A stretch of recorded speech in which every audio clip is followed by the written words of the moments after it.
Hello, everyone, and welcome to another edition of the Edric Show. I am your host, Edric Jerome. This is the place for intelligent conversation with interesting people. Go ahead and hit that subscribe button, ring that notification bell, and you'll get notified when I post content each and every week. I do want to thank all of my subscribers and everyone who's helped me along the way. This is an opportunity for me to celebrate my 100th episode. And what better way to celebrate my 100th episode than with the gentleman you see right now? My guest is the one and only Mr. Robert Townsend. You've known him from his groundbreaking films like Hollywood Shuffle, The Five Heartbeats, and the television series The Parenthood. But Robert is a true Renaissance man. He's an actor, writer, director, producer, and now a captivating storyteller on stage. He's here to discuss his critically acclaimed one man show, Living the Shuffle, which chronicles his journey of self discovery and offers a front row seat on his hilarious and poignant observations on life and his experiences as an artist. He also shares the important life lessons he's learned along the way. Living the Shuffle will run from January 31st to March 9th at the Marsh Theater in Berkeley. Robert, I am honored to welcome you to the show. Thank you so much. Thanks for that introduction. I was like, is that all? That's me. That's all you. Hey, man, we're gonna get into it. You have done quite a few, um, just classic, and the people throw that word around, classic. And to me, classic means memorable.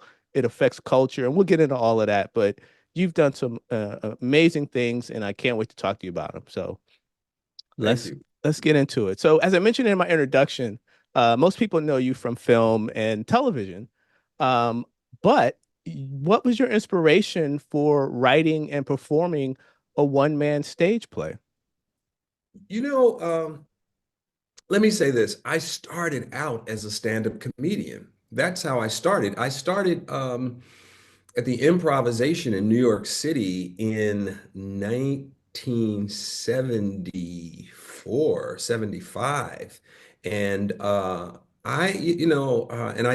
then, I did my specials on HBO and all of that. But I am a natural, God has given me a gift. I can perform. I do characters and all of that. So when I'm directing, I'm using a little bit of my muscle. Like when people see movies that I'm acting, I'm writing, I'm directing, I'm producing, they kind of go like, oh, what do you do? And then when you really break it down and go like, wait a minute, he's wearing all those hats. So for me, returning to the stage, it's kind of my first love. It really is, but because I've been blessed with a lot of talent, I will go direct, I will go write something, I will go produce something. So, but now I'm returning to my roots of being on stage and performing. From a creative standpoint and just how you go about getting this project together and putting it out there, what are some of the differences between, obviously being a filmmaker and wearing all those hats, but the stage is so immediate and it's so intimate with the audience. What are some of those differences that is it some different muscle shifts? I mean, how do you approach this versus another like a large movie or something like that? Doing a one-man show utilizes all of my skill sets. So as a director, I'm figuring out blocking and movement patterns and how to move.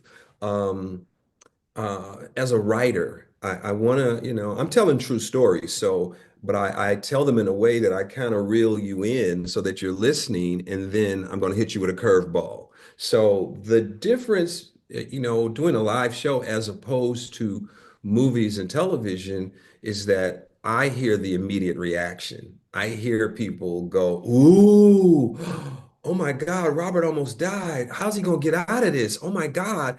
And I can hear the audience gasp. Or if I tell a funny story, I can hear the big laughter and people go like, oh God, he's crazy, he's crazy. So it's immediate. When you do movies, like for example, people come up to me when we talk about the five heartbeats, and then they go, "Oh man, when you and your sister were doing the song, I would sing along." Or when Eddie showed up and he was so pitiful and he was like, "Gang," and they acted out. Now I wasn't there with them, but they had a reaction that I had planted in the film, but I didn't know. When you're doing a one-man show, I hear the sound. I love it. There's something about like I'm working on the show now, rehearsing and going through it, and I know where there's moments that people are going to laugh. And I know there's moments where people are going to, go, oh my God, the day that Robert Townsend said he was going to give up, Hmm. I felt that. And there's stories, in the show where I really, like when I was, so I talk about it in the show. When I was 10 years old, I lived in a rough neighborhood. And because the neighborhood was rough, I couldn't go outside. My mother said, stay inside because you're going to get recruited by one of these gangs. And when I was inside, I studied television. I watched everything on TV, but then I discovered that I could do characters. So when the TV went off in the 60s, the TV used to go off. And if Right. you missed the show, you missed the show. And I was like the human DVR. I mean, I could do, and I go, then on the Western, Walter Brennan said, well, damn it, let's get out of town before 7 p.m. And then I was like, the Scarecrow said, I'd have never gotten my brains. And so I would go into characters left and right and make up my own characters. So it's been in me since I was a kid. And so now there's certain people that go, I know Robert Townsend as a filmmaker and I know him as an actor, him on stage. What, like, oh, you mean he did stand-up comedy? And it's like, yeah, and I was different because I was a storyteller. So I Hmm. wasn't doing like, your mama's so fat, she talked like this or da da da da. I would commit to a character and stay in that character. And so when people watch the show, the reviews came out. Yeah, I did it 5 years ago at the Marsh, and I was going to take it on the road. And as soon as I finished my run at the Marsh, COVID hit. And it was like no live performance. And it was like, what the hell? And then I went, I was directing again, directing in a mask, and Hmm. everything was crazy. But a lot of people don't know my skill set on stage, and I'm just excited to, for those that go like, I know Robert, I've seen Robert's work back in the day. And then if somebody goes like, I want to see what Townsend's going to do on stage, and a lot of people are really surprised because they don't know the gears that I have. When you tell your story, a story like this, one, there's a sense of you have to be vulnerable and share some things that, probably are that you had to think about, do I want to share some of these things? But you also have to, I would assume in your case, talk to people in your circle, colleagues, family members. Uh, did you, when you were doing research to tell your story, did you go back and talk to folks and say, well, do you remember when this happened? What was your take? Or what was that process like, making sure that, the stories you're telling, you had some folks who were there with you? Well, I'll give you the first example. My sister Beverly. There is a scene that I talk about, a scene that I act out in the show, was the day that my mother and my stepfather was very abusive, and the day that we left. And I tell the story of the day that we left. And so I was talking to my sister Bev, and I said, do you remember the policeman in the living room? And do you remember the cab? And she was like, yeah, the door was open, and so and so and so and so, and da da da da. And so she was like, oh, wow. And then there's a story that I talk about in the show when I started to shoot my first film, Hollywood Shuffle with Keenan. And I was talking to Keenan the other day, and I was like, man, I'm going through the show now. And do you remember the day? And he goes, Rob, you came to my house and you were so upset. And you had that audition that I had, and they were demeaning us. And he goes, and that's when you said, we got to make our own movies. And he and I and it's like true story, because then Keenan was like, you didn't go to film school, Rob, you never directed. And I was like, Keenan, we're gonna die doing this crap. We gotta, and I was so fired up. And he said, and it's in the show, he saw my passion and he goes, Rob, I believe in you. We could do this. We could do anything. And back then, it was 1984. So the idea of somebody writing, directing, producing, and starring in their own film was going against a billion voices that said it couldn't be done. So I was hard-headed and we didn't know what we knew and we just went for it. But yeah, every step of the way, people that were there, I will ask their opinion because this is what I remember. And like the first day of shooting, like I talk about it in the show, I was so nervous because I had never directed before. It's like right now, I'm also a professor at USC. I'm a tenured professor at USC teaching directing, and so when I'm not shooting, directing, writing, acting, I'll be in class. And I look at my students and they have a cushion where we're guiding them. And I was like, man, I was doing this with no cushion. I was just like, okay, how we gonna do it? There are a lot of things in the show that I don't want to say fact check because I lived it. So it wasn't Right, right, like, right. kind of like when my sister was really, diving in, because I talk about my mother and my stepfather arguing, and then my sister, who is older than me, he said they were arguing that night because he wanted her to ask her mother, my grandmother, for some money. And that's what the whole thing was. And so I was like, oh, right, right. So there's certain things that now that I've started to write and refine the comedy chunks and the dramatic chunks, I do talk to people about the truth. Hmm. You mentioned comedy, and one of the things that you have a stellar track record of using comedy in many of your projects, including this one. Writing comedy is not easy. So where did your sense of humor come from? And how did you develop your success at incorporating comedy into your projects? Well, the first thing I would say, comedy is not easy for some. There- there- I hear you. You I hear know, you. it's kind of like I'm working with David Wayans right now. I'm directing Papa's House. Very few, very few. Yeah, you know There's a what I mean? select And group. Yeah, so, exactly, exactly. we have, it's kind of, and so let me say this. Um, I call it having the funny bone. Hmm. Not many people have the funny bone. And when you have the comedy funny bone, you know how to riff. And the really, to me, great artists, like having worked with Eddie Murphy and Chris Tucker, and when people have the funny bone, it's like Damon Wayans. Damon will riff, Keenan will riff. I know how to riff. My daughter Sky knows how to riff. And so it's not I never say hard because you just got to figure out here's the setup and then here's the punch. The straight man, whoever sets up a straight woman, they got to set it up straight so that when the punch comes, you got to go boom. And so it's just understanding classic structure. Sometimes I find when people say comedy is hard, they don't know how to set up a joke. They don't understand the punch. So that if I am performing a joke, like when you work with real comedians that understand comedy, we don't laugh sometimes, and when we write something funny, we go like, oh my God, oh the audience, oh this is crazy, and Keenan goes, yeah, Rob, oh okay. It's not like sometimes it's like that, but for the most part, we're like I'm working with Damon now on his show, so when I pitch an idea to Damon and say, you know what, you should do this, and then Damon goes, oh, Rob, got it. Don't say less, got it, because we just know. And I don't think I'm a student of comedy, and I think a lot of the comedians now are not students of comedy. You got to go back to the show of shows with Sid Caesar, and some people don't know Sid Caesar. Then you got to work your way to Jack Benny, and then you got I Love Lucy, and you got all those shows and master comedians, masters.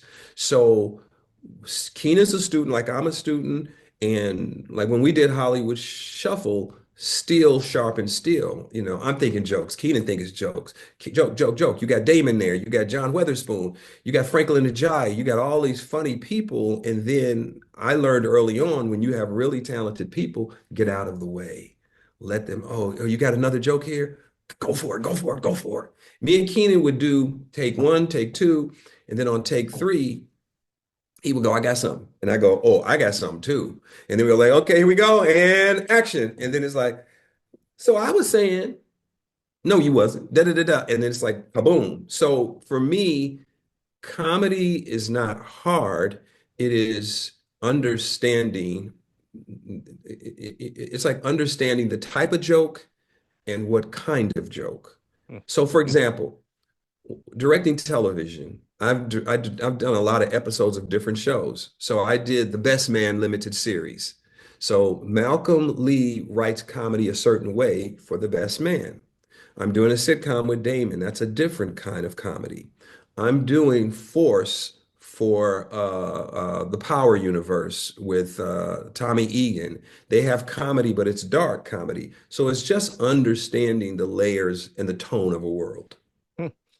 You mentioned the Five Heartbeats, which, of course, is one of those movies that people quote back to you, as you say, when you see people on the street. But you also wrote and directed a documentary about the making of the Five Heartbeats.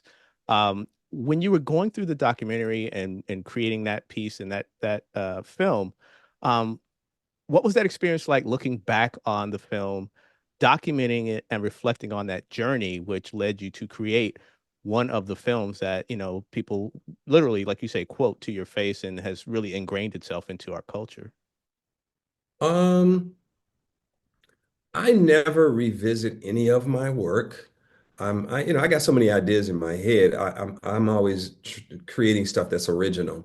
So with the Five Heartbeats, because so many people love that film and do reenactments and debates. Is it better than the Temptations? And are they a real group? And, so there is such a love for the heartbeats that sometimes people go like, how did you do that, Robert? How did you? And so then with the documentary, I decided to, for the first time, let people see my creative process. And because they love the film and want more, I said, well, let me take you underneath the hood of the car. So I'm gonna take you through my casting process. I'm gonna take you on days that the film worked.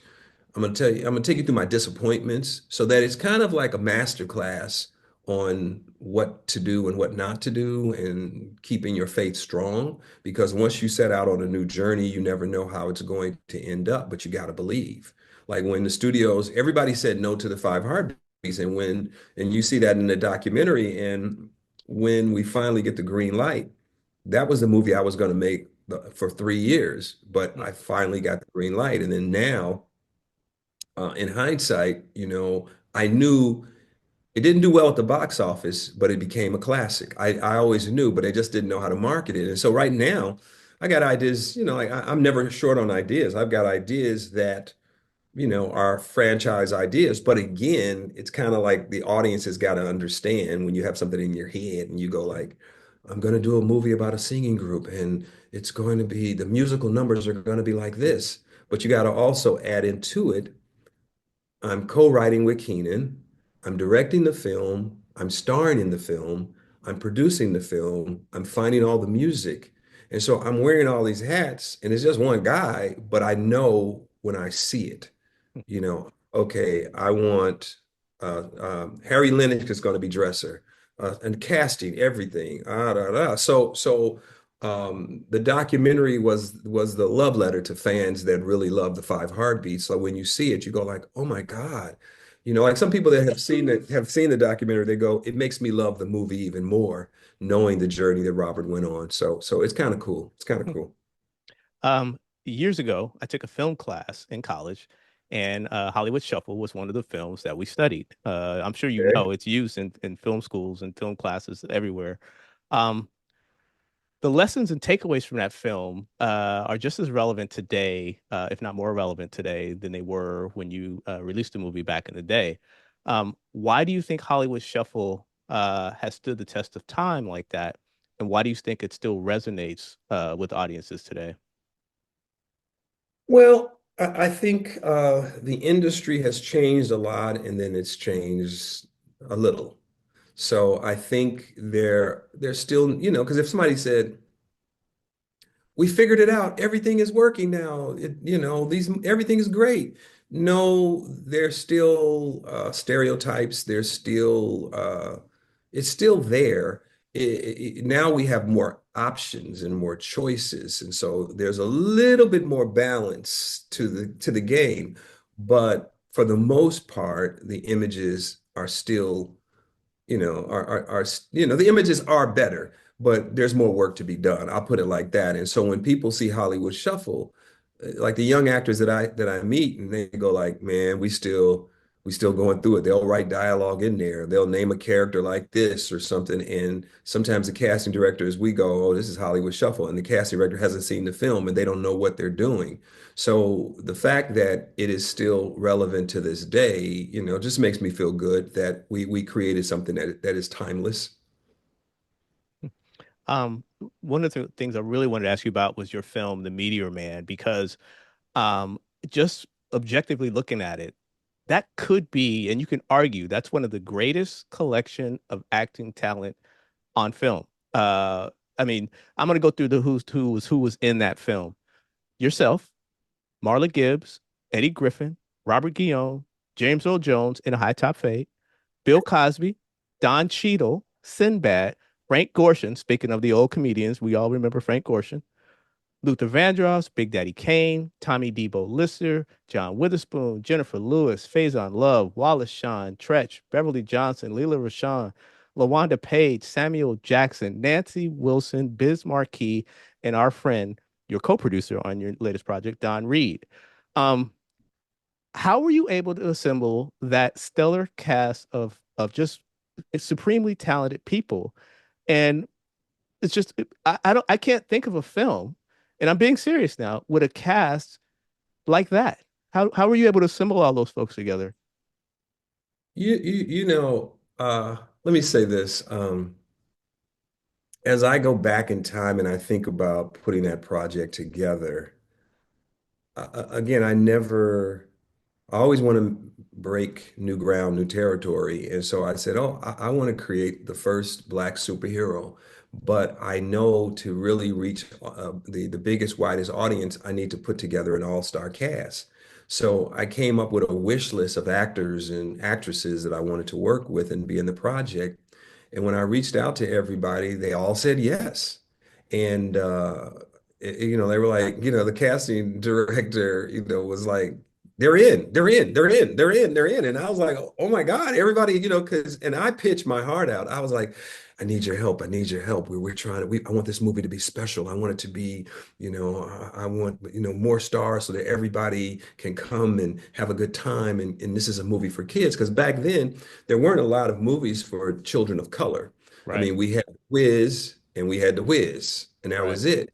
So I was looking at, okay, let's try something different, and let's, and I was looking at $1 billion franchise in success. I was like, if Spider-Man is making that money and Superman, and I was like, a first Black superhero, it's funny, da da da da, all-star cast, and and the thing is that what I discovered and the studio discovered was that a lot of people of color didn't take their kids to the movies to see kid movies because they only had limited money. They wanted to see the movies they wanted to see, and they would take the kids to see whatever the adult film was and not something for kids. So, everybody figured it out. But then now, years later, when I look at, Black Panther, that made $1 billion, I wasn't wrong. My timing was a little off, but I wasn't wrong. Hmm. One last question, if I can, just quick follow up on the Meteor Man, and in a broader question in general. With such classic films that you have, how are you navigating this whole streaming landscape, and where is it going to be? And when you were making the films back then, obviously there wasn't streaming, there wasn't all of the the online movie channels and this and that. But now that we're in this world, has what's been your strategy or your perspective on, okay, new audiences, how do I get my film here? What's been your strategy around that? Well, let me say this. I just finished a new screenplay. And so I'm starting to take it out now. Now, here's the thing. What has changed and what hasn't changed is that they still want the package because they want as many stars as possible. The good news with streaming is that you don't have to get people to a physical location anymore.